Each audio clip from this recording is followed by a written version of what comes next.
Hello, my name is Anna Stone. I had a near-death experience on November 8, 2016 when I was 38 years old. In my former life, I worked as a research scientist for the government, specifically for the Department of Defense and DRPA. Analytically, I didn't believe in any of this near-death stuff, as it didn't hold up under scientific scrutiny.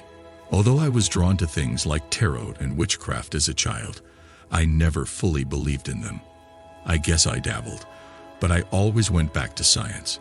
Even though I had some weird experiences growing up that some might consider paranormal, I managed to explain them away rationally. At the time of my near-death experience, I was going through a really bad time in my life. I was drinking and not being the best person, and I was in a toxic marriage. I experienced bleeding that wouldn't stop and didn't know what was wrong with me. I remember joking with my family that I was bleeding to death, but the next thing I knew, I was in the hospital. I had fainted and was losing blood rapidly due to an ectopic pregnancy that had ruptured. I had lost almost half of the blood volume in my body. Then, I began to feel an intense panic that something was very, very wrong. It's hard to describe, but I felt like I was going to explode, and I could feel all the cells in my body doing something that was extremely uncomfortable. As soon as the pain became unbearable, I felt like I was no longer in my body.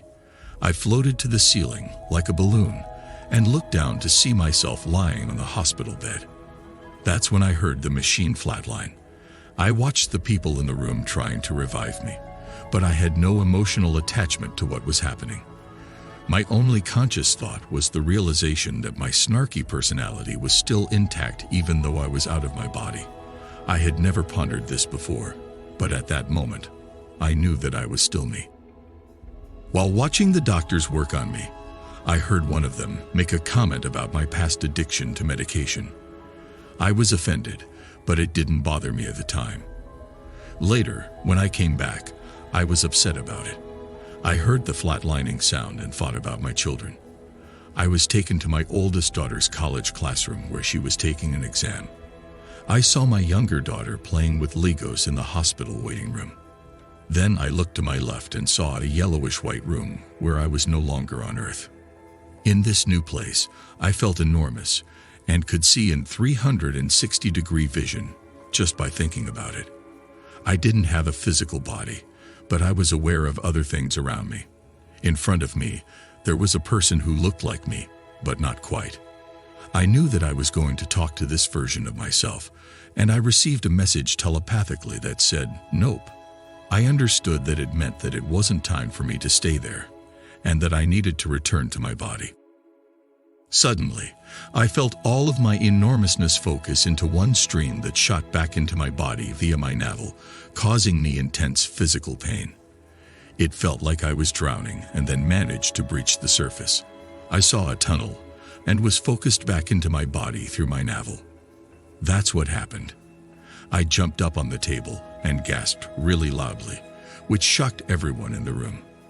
I was gasping for air, and the pain mixed with the lack of oxygen caused me to awaken on the table. Instantly, I knew I had died and left my body. I was upset because it shouldn't be possible, and I thought it was just my neurons misfiring as I died. I started asking the staff if they did something to cause this, such as mentioning my medical records and past problems with medication. The staff were shocked and had stopped working on me. I was still hooked up to the EKG monitor, and there was no beep to warn them that I was coming back. One guy looked concerned and frozen. I asked the doctor if he said anything about me, and he was surprised that I could hear him. It sank in that I had died, and that it was real. They told me that time of death was just under 6 minutes ago.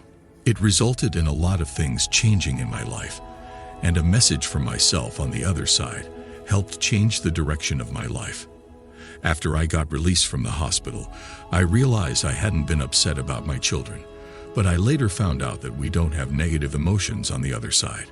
This experience was something that I had already planned for myself as a reset for my life.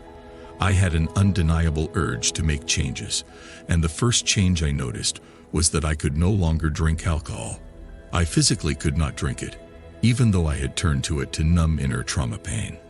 When I returned, I tried to drink a beer, but it made me sick. My doctors don't know why this happened. This is not a side effect that we're aware of, but take it as a blessing. Right. So, I did, and within 6 minutes, I literally overcame my addiction to alcohol. It was like a miracle.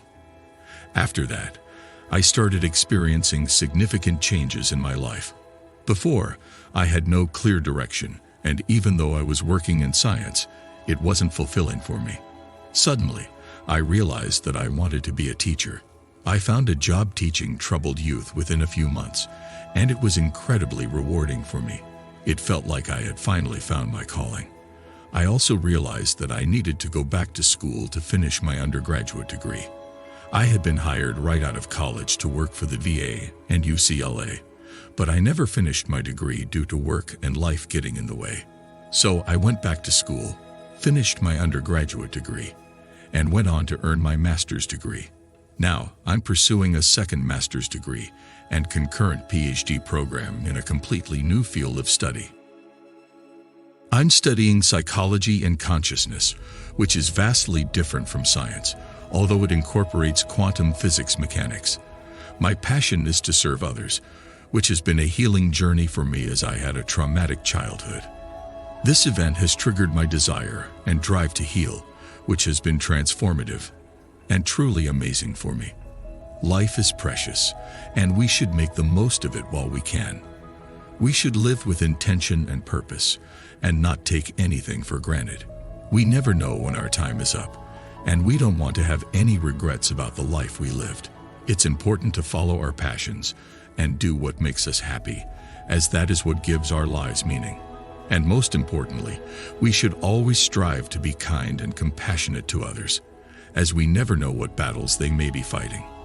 By being a positive force in the world and making a difference in the lives of others, we can create a better future for ourselves and those around us. From this NDE, the individual experienced a profound sense of love and acceptance from the divine source they encountered. This love was unconditional, all-encompassing, and beyond anything they had ever experienced before. This experience serves as a reminder that love is not just an emotion, but a fundamental force that connects us all. It is the energy that sustains us, gives us purpose and meaning, and ultimately transforms our lives. Furthermore, the NDE suggests that love is not limited to our human relationships, but extends beyond to include all of creation. We are called to recognize the divine spark within each person and to treat them with the same love and kindness that we would want for ourselves. Ultimately, love is the answer to many of life's biggest questions and challenges.